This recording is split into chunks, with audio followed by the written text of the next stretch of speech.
Hello team, welcome to another ATP Geopolitics video with myself, Jonathan MSP. This is Ukraine War News Update, first part thereof for the 21st of February 2024. Just a bit of housekeeping. I've got a lot on today in terms of doing a live stream with German aid to Ukraine. That's going to be in a few hours from now, 1 o'clock UK time. I've got my mapping update to do, which I haven't done in days and days, and it's the period of the biggest map movements. I've been really quite not very well, and that's a big undertaking. GL's been unable to do it, so last night I was like 2.5 hours of mapping or something. So that's all ready to go. So all this kind of stuff, all my usual life things. I've got an article to finish, which is about I interviewed quite a religious soldier in Ukraine, and I thought it'd be really interesting to talk about religious belief in the context of war, and I'm quite excited about writing that article. I'm halfway through that article. I've got to get that finished today. I've got to submit an updated manuscript to the second edition of a book that I've edited. This is a Spanish translation, so that's got to happen today. I'm going to take my kids to sports and everything like that. So my content today will be out when I can get it out. Please excuse me if it's not to your desired chronology. Right, the Ukrainian general staff figures for the Russian losses for the day before, all the usual caveats apply. You can find them in the description to the video below. These are just stupendous numbers again. I'm going to say the same things because I have to in case there's newbies here. But basically, the Ukrainians are treating the Russian forces at significant numbers. The Russian forces are taking one hell of a bloody nose in a number of places on the front line. And yet, the Ukrainian forces are on the back foot, and they are being themselves given a bit of a pummeling around Avdiivka and other places where it is desperate. They are losing troops. But I guess the silver lining to the losing troops and losing ground fact is that they are exacting quite a toll on the Russians in so doing. So this advance for the Russians in a number of places on the front line is coming at an extraordinary cost to them. And more on that in a little while with some claims from Budanov. But anyway, 1,130 personnel is an exceptionally high number of personnel lost. 13 tanks is a useful number, nothing to sniff at. And I've been doing a lot of that recently. Armoured personnel vehicles, 70. 70 armoured personnel vehicles is a huge number. 53 artillery systems, again, just a phenomenally high number. Interestingly, neither of those numbers are the highest that we've seen, but they are definitely the higher end of the range. 4 multiple launch rocket systems is a high number of MLRS. If you look at the total number for the war, and we're approaching the 2-year mark, so that's what 730 days. That's averaging just over 2 a day, so 4 is a good haul.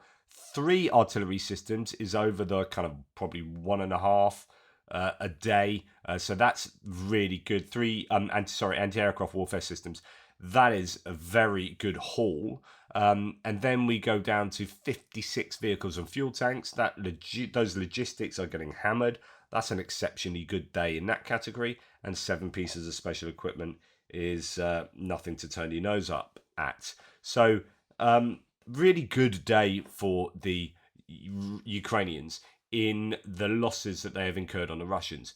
Of course, we always need to be aware of the losses going the other way, and it's difficult to get a proper handle on that. The Russian numbers are just fanciful. Right. Properly good news again. So another jet has been shot down. This is a Su-34. It got taken down. Also, apparently a Su-35 escaped by doing some maneuvers. So this time I can say that the Su-35 pilot was lucky. He maneuvered and no longer takes risks. But the crew of the Su-34 joins our column, Eternal Flight Brothers. I have good results of objective control so that no one doubts, says PS01. We will eat Russian bear in small pieces. I kind of like that metaphor. To keep this attrition going, taking out these chunks of the Russian capacity. The Russians have lost seven airframes, fixed-wing airframes, in 4 days. That is an absolute calamity for them. And it's not, as I always say, it's not just about losing the airframes. That's bad enough. It's about losing the expertise of pilots. You can't just replace pilots like that. They might have some airframes sitting around on the runways, but experienced pilots, I think, are more difficult to come by. So yeah, that is a massive challenge for the Russians, and really good news for Ukrainians. There's no Andrew Perpetua stats out yet, so I don't have a sheet for his numbers. Just to give you some evidence of a Me 17 V5. This was a former Afghan helicopter. 20 of them were given by the US in 2022 to the Ukrainians. This one was shot down some time back, or I think, what was it, February the 13th. But anyway, there's some video of it, and there you go. That's a loss for the Ukrainians. We did have that on Andrew Perpetua's loss stats. A Ukrainian hit and destroyed a large armored convoy of Russian forces east of Lastochkirna, and as a result repelled the large-scale assault. Just to remind you, I've taken the pins off here so you can see them later, but Lastochkirna is in this area to the west of Avdiivka. This is the Avdiivka, what used to be the cauldron there. It's now all the way down here. They've lost the coke plant, and the fighting is around this village here. It's intense fighting there. The Ukrainians have exacted, as I say, a toll on the Russians in that place particularly. Here we can see, or at least the claim is, that a convoy of Russian forces was destroyed, and I do believe that has been happening there. The Russians are taking some significant losses, but again, if they grind out those meters, that's what they seem to care so much about. And then this bit of news, and we'll talk about this in a little bit more detail in the strikes section, but this is 65 people dead. Minimum, says Max23, probably more. Wait for the videos. There are videos out about this. So what happened is a training ground, I think, was hit, and yeah, 65 people were taken out. I think it were 2 HIMARS strikes on that place. So we'll have a look at that in a second. And then another claim here: Russia activated another access, namely Shevchenko, southwest of Vuhledar. A big mechanized column was completely annihilated by soldiers of 58th Brigade. Nothing and nobody survived. And so this is, and then you can see the video evidence of that here. So you know, these aren't just claims coming out of nowhere. I mean, that HIMARS strike is visually evidenced. This column is visually evidenced as being destroyed, and then I'm not so sure about this one in Lastochkirna, but I think there is various footage out from there. So there was just an awful lot of footage to justify these losses that then all feed into this. So if you think of the heavy assaults that the Russians are doing, I mean, these numbers tell you a story, and the story they tell you is that the Russians are on the attack. The Russians lose equipment when they attack rather than vice versa. And it's just the way it goes. So that's where one of the columns was. Another column here in the Vuhledar area, and then the HIMARS strike was in a place just by Vuhledar, by Volnovakha. I think it's somewhere over here. Yeah, there it is, in Trudzivska. That's where the HIMARS struck the training camp there. Okay, well, let's move on to talk about that in a little bit more detail. But first of all, we'll see what happened overnight in these strikes. Overnight, Russia attacked Ukraine with various types of missiles and drones. 13 of 19 drones were shot down. That's still 6 getting through. That's still 6 causing a problem, probably for the military-industrial complex. That's going to be a challenge for the Ukrainians. 1 Kh-59 cruise missile was shot down, of 1, so 100% there, and then none of the Kh-22 missiles with the slightly different trajectory and whatnot. In addition, several S-300s, so these are the surface-to-air missiles that are used in a ground attack mode. They are ballistic, have a ballistic trajectory, which means they're very difficult to shoot down. They were launched, and damage is being determined. So there could be some serious damage in some places, or not. I don't know. What I do know is that Have I got? I should have evidence of that somewhere. Kramatorsk was hit. Indeed. Let's. Where do I have it? Yeah. So here we have. Not that one. We have repeated explosions in the last few minutes in Druzhkivka. This is a town 10 kilometers south of Kramatorsk. So Kramatorsk itself was hit yesterday. I'm sure there's footage. Tim White did have footage of Kramatorsk. It's taken a bit of a hammering, Kramatorsk, of late. So Kramatorsk here, neighbouring town of Druzhkivka, been hammered. In fact, I reached out to Pierre, who I travelled around Ukraine with in the back seat of the battle bus. He's a humanitarian worker from Kramatorsk, working in Kramatorsk. They've just moved properties there. It's horrible in Kramatorsk, I think, at the moment. Or it's getting progressively worse. Kramatorsk was hit by one rocket, it seems. And yes, I believe water has been affected in Kramatorsk because the water facility has been hit. So I think there's a case of people having a lack of fresh water there. So just to let you know where all that is happening, it's important to get an idea of what the Russians are working on. So you've got this crescent of settlements, so Turetsk, Konstantinivka, Druzhkivka, Kramatorsk, Sloviansk, Liman, and then really Seversk. You got Chaziv Yar thrown in there as well. So the Russians are working on Chaziv Yar. It's getting absolutely hammered by artillery as the Russians are moving to, or trying to move to, the west. And as they're doing that with longer range munitions, they're hammering Kramatorsk at the moment. This last week, Druzhkivka was mentioned there, Sloviansk often, and Konstantinivka often getting. All of these four get quite a lot of unwanted attention. And that seems to be where the Russians are focused at the moment. Now, going to this strike that I mentioned earlier, there was a successful strike on a Russian military training ground in Truditska in Volnovakha district in Donetsk. Russian mill bloggers are already whining and writing about a large number of 200, so that's dead. According to preliminary data, 65 dead Russians. And as mentioned, that's Volnovakha there, and it's just to the east of Volnovakha. You got Vuhledar there, Mikilska, so on and so forth. So a bit more detail on that. Huge losses for Russia at the military camp. At least 65 killed today when a HIMARS struck the village of Truditska, 10 miles east of Volnovakha. And this is the translation. So today about 9 a.m, a missile strike was carried out on a military training ground located in the village of Truditska, Volnovakha region or district in Donetsk. The facility provided training for military personnel to the 39th Separate Guards Motorized Rifle Brigade, military unit 35390. The rocket attack came at a time when military personnel were forming up at the training ground. Strike was carried out by three HIMARS, actually. I thought it was two. Somewhere else reported two. According to available data, the number of 200 was 65. So cargo 200 is the code for dead. Cargo 300 is injured. So cargo 200 was 65 military personnel. There's no exact information on the 300s or on the wounded yet. And you can look at some of the footage of that, of a lot of dead bodies.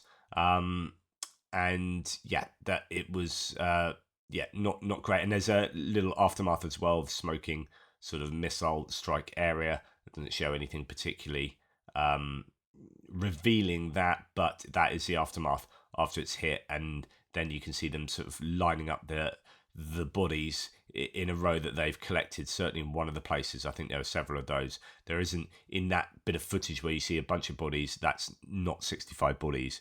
It's more like a dozen or so. But I think there were several places that were hit. Right. I've already mentioned Kramatorsk and whatnot. So we will move on to other bits and pieces. Quite a lot to cover in this section. First thing to mention is that yesterday, I almost reported this yesterday, then it sorted itself out. So I didn't. But actually, I think I should mention it today, so at least you know. So Alexei Navalny's wife basically started a Twitter account, and it was almost immediately suspended. And this caused a massive stir. So lots of people making accusations at Elon Musk and saying, things like, I was told Elon Musk has a rock solid commitment to free speech, so I'm shocked in no way whatsoever. Way to go, Twitter. The network has suspended the account launched yesterday of Alexei Navalny's widow. Breaking, Twitter suspended the account, blah, blah, blah. She's just created the account yesterday. She announced she would continue the work of her husband. If you're wondering whose side Elon Musk is on, now you know. Anyway, in reality, the reality is, the claim is that it was suspended. The claim is that it was picked up as basically kind of spam or whatnot. The community notes here says her account was briefly suspended by Twitter's anti-bot software. This was due to the account's extremely rapid growth, which is typically seen when accounts attempt to manipulate the system. The account was quickly reinstated and the algorithm updated. So I would actually believe Twitter's account of what happened there. I think that sounds fairly genuine, and the mechanisms have worked, and then it has been reinstated. But Twitter does have a problem. The EU has released a massive report saying disinformation is absolutely rife on Twitter, and it needs to sort itself out.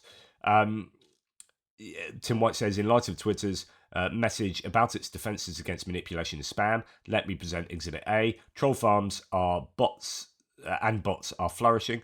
It was either a deliberate ploy from Musk or incompetence in firing the staff needed to run Twitter. And here's just a really simple example of trolls, right? So you have rflats771 as a name of someone. All these different pictures. Some of them not real humans, occasional real human, probably just generated from the internet somewhere. And then you just all the actual handle name beyond the display name is just variations of that code of that rflats 771 12549 rflats 771 154712, and these are trolls or bots. So trolls are humans that are active behind this. Bots are automated entities that like things working to an algorithm that's programmed in for them. So that's the difference between trolls and bots, and sometimes they get used interchangeably, but they're interchangeable for many people. But technically there is a significant difference between them. Anyway, they are rife on Twitter, and we all need to be on we need to be very aware of their activity and how to notice them. Right, Telegram propagandist Mers, or Andrei Murazov, who's actually a serving soldier, I believe, call sign Mers, committed suicide. So this is big news. It's doing quite a bit of the rounds at the moment. He actually produced a suicide note, supposedly. So Romanov, who's another Mill blogger, says that Mers, who runs one of the prominent Russian Telegram channels, has committed suicide. Mers made a suicide note on his channel 2 hours ago after he was forced to remove a post about Russian casualties in Avdiivka. So this is pretty fascinating because he said recently that Russian forces had lost 16,000 men in the battle for Avdiivka, and then was made, as far as I understand it, made to take that down, and then committed suicide, posting a suicide note. It's pretty, pretty dubious. I don't know. I mean, my initial reaction is like, did he commit suicide? Is that suicide note his? I don't know. I probably need to look into whether the suicide note was handwritten or whether it was typed. But anyway, it all seems rather dubious to me. But at the very least, you've got someone being censored for, I mean, not in his death, but having to remove a post, censored for saying what is going on in Avdiivka as far as the Russians are concerned. Yes, the Ukrainians have taken a big bloody nose there. But the Russians, in bloodying that nose, have broken their arm and dislocated their hip. So things are bad for the Russians. And as soon as you say that, you get jumped on by FSB and whatnot. Okay, and talking about trying to censor, press freedom or freedom of speech. In this case, someone trying to raise charity for Ukraine. Russia has arrested a US dual national citizen over alleged $51 Ukrainian charity donation. She may face up to 20 years in prison for treason amid a Kremlin crackdown. This is what freedom looks like in Russia. Yeah, well done, Russia. I don't know what the White House or what America can do with dual national citizens. That's an interesting one. Maybe someone can enlighten me there. I presume they'll work just as hard to try and get this person off the hook, but because they are an American citizen at the end of the day. But yeah, I don't know if it's confused at all by that person being a dual citizen. But yeah, it's just this is what liberty looks like in Russia. You can't do anything without being arrested, and so it's just hilarious when I have trolls active on my threads because we can all see through you. Right, and you know, there's no political. What annoys me is trolls, not so much because they're paid to do that pretty much, or at least the paid trolls are, not the voluntary trolls. What annoys me is when American citizens and politicians, or British or German, get up and advocate for peace negotiations, for basically towing the party line and spouting Russian propaganda. So I don't know. Do you just not know about all this stuff? Do you just live in an information bubble where nothing like this gets through? Or do you know all this stuff and have to do cognitive dissonance reduction to kind of keep that suppressed so that you can spout that pro-Russian nonsense? Because I mean, I'm just about to show you. Well, in fact, before we go to Zelensky, let's continue with this idea. So there's another two videos I've now looked at of Ukrainian soldiers being executed by Russians. Video circulating on Telegram this afternoon showing the execution of two Ukrainian prisoners of war. It's a war crime by Russian soldiers in Robotyne. Both soldiers were ordered out of the trench and then shot as they held onto each other. It's freaking despicable. Russians seen summarily executing 3 unarmed and surrendering Ukrainian fighters in the area of Robotyne. Now, I don't know if that's the same one. This one's 2, this one's 3. But I have seen a whole host of videos over the last few days, many coming from Avdiivka, of war crimes. Just outright war crimes. There you are. And so that it infuriates me that people can kind of, whether it be JD Vance or whether it be, I don't know, Marjorie Taylor Greene or whatever, what is going on? Like, I'd love to just sit down with these people and just show them a bunch of stuff. I'd love to take them to Ukraine and just show them a bunch of stuff. Like, I've spoken personally to two sets of Ukrainians who have first-hand experienced war crimes. Like, have they? Like, how justified are they in their positions? They aren't. Now, just to add to that, very telling interview with a Russian collaborator and a faux governor of Zaporizhia, Yevgeny Balitsky, who about what was happening to Ukrainians who opposed the Russian occupation at the beginning of Russia's full-scale invasion of Ukraine. Now, if you don't believe video evidence that's in front of you of people getting shot, then listen to the Russian propagandists or listen to the Russian politicians who are involved in war crimes. Not only does Balitsky openly admit to forced deportation, which are war crimes, but he also hints at executions of the pro-Ukrainian residents of Melitopol. It'll be interesting to know how his new masters feel about Balitsky allowing people he knew to escape. So just, again, like, the war crimes are being admitted openly by Russians on a consistent basis, and as well as there being footage coming out from drones and all over the shop. There's no wonder that since the beginning of this war, there's been 160,000 registered war crimes that are being investigated. It's just Anyway, Zelensky, a new poll has come out saying the majority of Ukrainians want Zelensky to remain president for the duration of martial law. So while they're in this particularly tough wartime period, Zelensky, I think, is recognised as being there's no point changing horse while you're crossing the river. Okay, so you keep Zelensky in charge, no matter really what you think about him. It's going to be too divisive, too too distracting to have a change of leader now. And we'll see what happens, when the war ends with regard to whether he will want to run in peacetime, given his experience of running in wartime.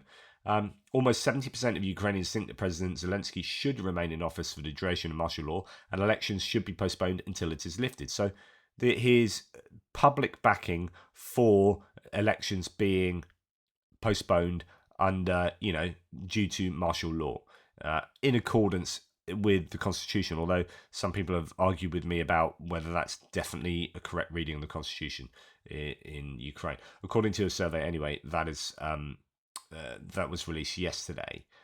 Right, now let's go back to where we were, which is here.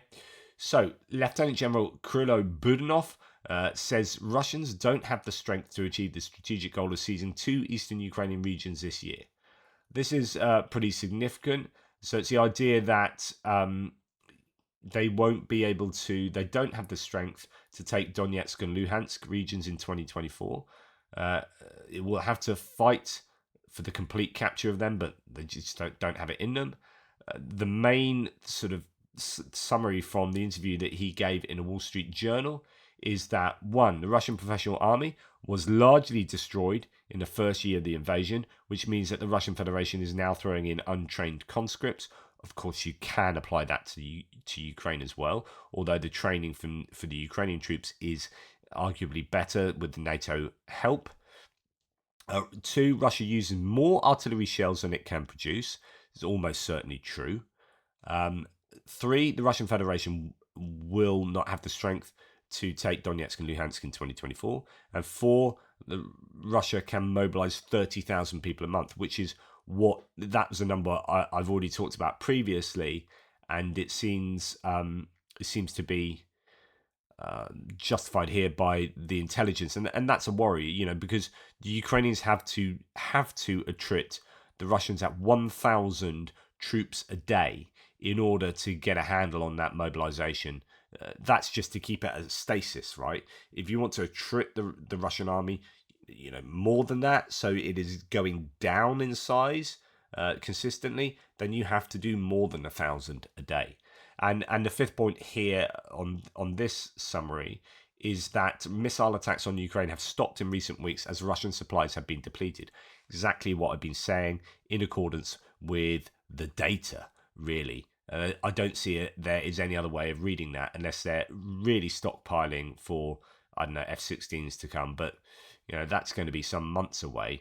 And if they are having to stockpile to that degree, it also means that they don't have the missiles to be able to fire stuff now in larger quantities and have enough for a big attack on the F-16 runway. So whatever the theory is that they're not firing enough, it comes down to, in my opinion, they are not producing or procuring enough missiles. And finally, the RDK. So this is a Russian volunteer corps that's active particularly in the north of Ukraine, although I do believe they were called into Avdiivka as well. Fighting on the Ukrainian side was planning to do a daring raid to release Navalny from penal colony 3. This is crazy.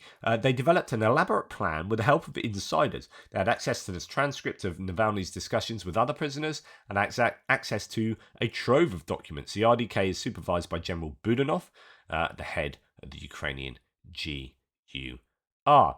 So there you go. That's the end of the first video today. I really appreciate all your support. Please like, subscribe, and share. Thank you so much to members who are very generous in their support of this project. Take care, and I'll speak to you soon.